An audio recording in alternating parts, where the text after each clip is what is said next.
Violence has always been an issue in the Northern Plains. A special kind of violence, called vigilantism, happened in Hastings, Nebraska in 1883. A vigilante is a member of a self-appointed group of citizens who undertake law enforcement in their community without legal authority, typically because the legal agencies are thought to be inadequate. With the Transcontinental Railroad being finished in 1869, a new method of transportation became available. People would take the train and were able to travel longer distances in a shorter amount of time. Of course, this opened up possibilities for criminals as well. Robbers, for example, used it to get from town to town. Several railroad tracks led to Hastings, Nebraska. This fact attracted two robbers to pick Hastings as the location of their robbery.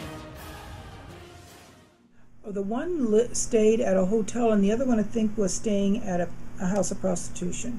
Okay. And because there were those here at that time, Okay. pretty much that operated openly, and these people were not known by the local people. They had no connection to any local families, or there were people, and still are people, who just drift around from one place to the other, and maybe work a day here, a day there, to try to make a living. Whatever they can't make working, they steal. It was late evening of March 26, 1883. Cassius Millet had just finished work and turned off the lamps in his grocery store. Before locking the door, he glanced down the street in both directions. Earlier that day, he had noticed three rough-looking men passing his store several times. None of them looked like a family man who was interested in buying groceries.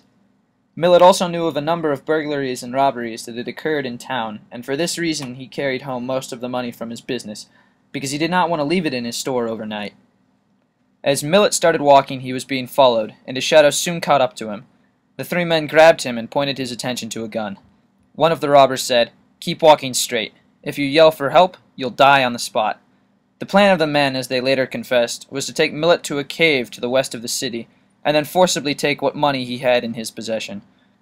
From this location outside of town, he would have some distance to go for help, which would give them time to make their getaway. As the four men kept walking, Millet broke away and ran toward a friend's house. One of the robbers shot at him, with the bullet striking the lower corner of his left shoulder blade, injuring his lung and lodging near his breastbone. Millet kept running and managed to get to his own house. He was met by his wife, who had heard the shooting. Millet soon became unconscious. Meanwhile, the three robbers had separated, each taking a separate route. One of them made a mistake and dropped his mask. Millet lived through the night and was able to make a statement for the police. The events of the evening were reconstructed. A day later, a mask of curtain calico was found and turned over to the police. It was the same material as a washstand cover in James Green's room.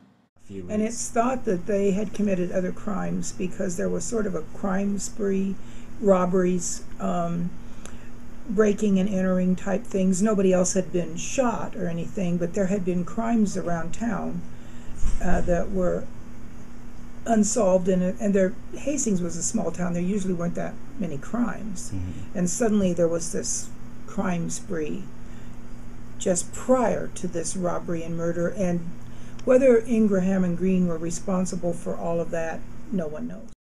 Ingram, Green, and Babcock were arrested while at work on a farm. They all denied any knowledge or connection with the crime. Millet died soon after and was buried on April 1st in the Highland Cemetery. His burial was later removed to Parkview Cemetery in Hastings. The prisoners were held at the District Court building. On April 5th, a meeting was held in a lumber yard just south of Burlington Railroad tracks, which divided the town. 33 men were present and decided on the execution of the three men.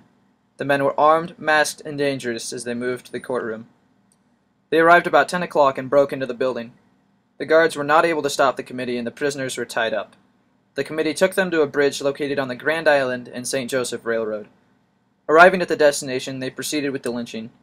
The prisoners were placed side by side on the bridge, and ropes were tied around their necks. While this was done, Charles Dietrich, a U.S. Senator and future governor of Nebraska, spoke up. He had investigated on his own, and Babcock had told him everything about the robbery. In reward, Dietrich had promised Babcock to save his life. Dietrich cut down the rope and shouted, "I promised I'd save his life, and by God I'll keep that promise, or die with him." Ingram and Green were hung that day. In the end, Babcock was sentenced to 10 years imprisonment, but was released after 7. The identities of the 33 remain unknown.